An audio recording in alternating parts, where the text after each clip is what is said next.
Hey there, and welcome. Today, we're going to dive into a really powerful idea you see in spiritual texts, what it actually means to be strengthened and established. And as you'll see, this concept is about so much more than just holding on. It's about being actively built up for some serious growth. Okay, so our journey really kicks off with this key verse from the book of Romans. The Apostle Paul is basically saying, hey, I really want to come see you, and here's why. So I can impart some kind of spiritual gift so that you can be established. That one word right there, established. That's the core of everything we're about to explore. It's the bullseye he's aiming for. So to really get what established means in this context, we've got to go back to the original Greek. The root word that's used here is what really unlocks this entire concept. And it's a totally fair question, right? Because the word established could mean a bunch of different things. Does it mean you're just set in your ways, or maybe that you're financially secure? Well, in this spiritual context, the meaning is something way more dynamic and way more powerful. And here it is. The Greek word is stērizō. Now, what's so fascinating about this is that it's not a passive idea at all. It means to be made strong, to be actively strengthened and fortified.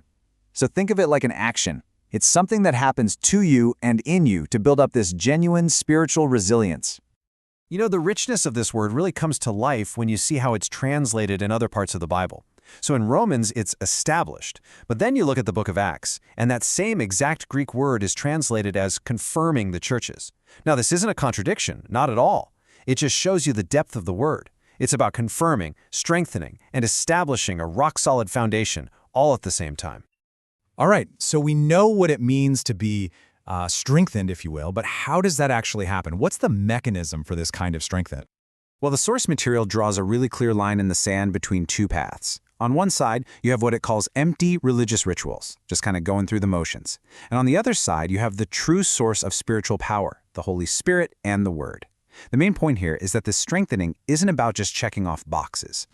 And if we dig a little deeper, the source lays out three main avenues for this strength to be imparted. It happens through the power of the Holy Spirit, through real engagement with the Word, and often through the laying on of hands. These are presented as the active, tangible channels where that stērizō strength flows from the spiritual realm into our practical, everyday reality. So, this brings us to the big so what question. Why does any of this matter? Why is being spiritually established so important? What are the actual tangible results? The results are pretty significant. For an individual, it means spiritual maturity, it means greater depth, and a lot more stability in your life. And when this happens for a whole group of people, the text says it leads to church growth, with numbers actually increasing daily. It creates this really powerful positive momentum. And this really gets to the core of it all.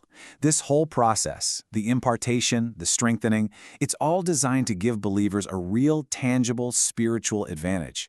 See, it's not just about surviving. It's about being equipped to really thrive and to overcome challenges from a position of strength. Now, the source material introduces one last really crucial element that kind of fuels this whole process, and it's this concept of receiving more grace, especially when you find yourself facing a new challenge.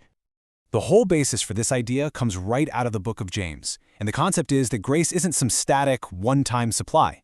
The idea is that when the demand on you increases, the supply of grace available to you can increase too. Just like the text says, "He giveth more grace." This makes the whole concept super practical. So, let's say you've been established. You're feeling strong. But now a new challenge pops up, a bigger responsibility, a new vision for your life. What do you need to meet it head on? The answer, according to the text, is simple. You need more grace. It's that divine enablement, that extra boost you need to operate at that next level, building on the solid foundation you already have. So the central takeaway here is a really powerful shift in perspective. Instead of seeing new challenges as just obstacles, the source frames them as invitations, as opportunities to receive more grace and step into a totally new level of strength. So the final question is this: how might seeing challenges as opportunities for this kind of divine enablement completely reframe your own perspective? It's a powerful idea to think about. Thanks for joining us.